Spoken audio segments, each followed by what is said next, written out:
Introduction to Mike Tyson's early life. Mike Tyson's journey began in the gritty streets of Brooklyn, New York, a place where hope was scarce, and survival was an art. Born on June 30, 1966, Tyson was thrust into a world of poverty and struggle. His father, a fleeting figure in his life, disappeared when Tyson was just 2 years old, leaving his mother, Lorna, to raise him alone. Lorna, burdened with the weight of poverty, did her best, but the streets had a grip on Mike that was hard to escape. Tyson's early memories were filled with violence. His neighborhood was a battlefield, where young boys learned to defend themselves before they even understood what a fight meant. By the age of 10, Tyson had already been arrested several times for petty thefts and other juvenile offenses.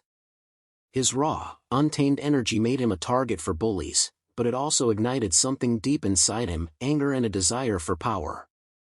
The tipping point came when Tyson met a man who would change his life forever, Cus D'Amato. Cus, an old-school boxing trainer with a sharp eye for talent, saw something in Tyson that others overlooked.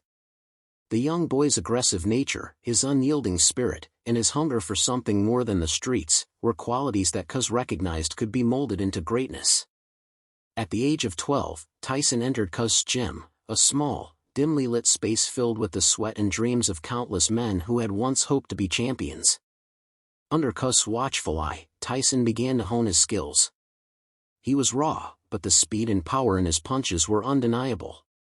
Cus didn't just teach Tyson how to box, he became a father figure, guiding him through the mental and emotional battles that came with his circumstances. The boxer's early life, filled with neglect and hardship, was replaced by a new focus. Boxing became not just a means of survival, but his ticket out of the cycle that had entrapped him. However, the transition from street life to the disciplined world of boxing was not easy. Tyson's anger, built from years of feeling powerless, often bubbled over. But Cus' influence helped channel it. Every punch Tyson threw in the gym, every grueling training session, served as a reminder of the boy who once felt invisible to the world. Now, he was beginning to feel like someone who mattered. By the time Tyson was 13, his transformation was evident. He was no longer just a troubled kid from Brooklyn, he was becoming a boxer with promise. But the battle was far from over. With each step forward, Tyson was faced with the harsh realities of his past, the pull of the streets and the temptation of his old habits. Still, the seed had been planted. Tyson's dream was no longer just to survive. It was to become the greatest. The question was, would he be able to escape the past that had defined him for so long? The chapter of Tyson's childhood closed with him stepping into the ring for his first real fight. A new chapter was beginning, and the world would soon know the name Mike Tyson.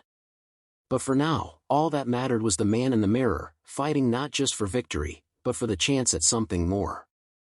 Rise to glory and becoming the youngest heavyweight champion.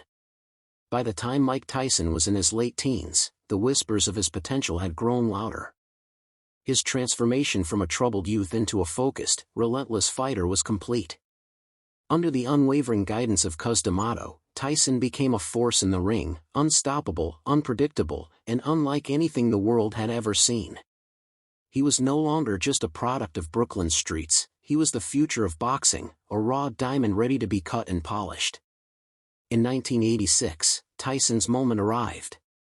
At the age of 20, he stood on the brink of greatness, on the cusp of history.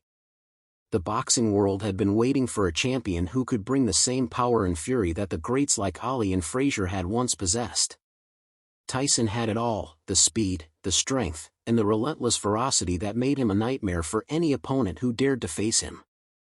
Tyson's rise through the ranks was swift. He won fight after fight, many of them by knockout, often before his opponents even had a chance to breathe. With each victory, his reputation grew. But it wasn't just his boxing skills that set him apart, it was his mental toughness, his ability to overwhelm opponents with not just physical power, but psychological warfare. Tyson didn't just beat his foes, he broke them before the bell even rang. The media quickly latched onto his meteoric rise, dubbing him the baddest man on the planet. And for good reason. Tyson's knockout of opponents in the first round became a signature move, a chilling reminder of his power. He wasn't just winning, he was dismantling his opponents, leaving them battered and broken, unable to comprehend the storm they had just faced. In November 1986, Tyson stepped into the ring with Trevor Berbick for the WBC heavyweight title. The atmosphere was electric, the tension palpable. Berbick, the reigning champion, was no match for the young Tyson, who had been called a future champion long before the fight. The bell rang, and within 2 rounds, it was clear that Tyson's time had come. With a ferocious display of power and precision, Tyson knocked Berbick out, becoming the youngest heavyweight champion in history at just 20 years old. The world celebrated Tyson's achievement, but for him, it was just the beginning. The title wasn't a victory, it was a confirmation. He had proven to himself that he was capable of greatness, but he wasn't done. The hunger in his eyes, the desire for more, burned brighter than ever. The boxing world had a new king, one who was as feared as he was revered. Yet, as Tyson stood in the ring, championship belt held high, he wasn't just thinking about the fight he had just won. His thoughts were already on the future, on the legacy he would leave behind. He had always known that the journey to the top was only the first part of the battle. Now, with the world at his feet, Tyson's path would lead him to even greater challenges, challenges that would test him in ways he could never imagine. Personal struggles and downfall. As Mike Tyson's success in the ring continued to skyrocket, his personal life began to unravel. The very elements that had propelled him to greatness, his raw aggression and the unyielding drive to conquer, started to consume him from within.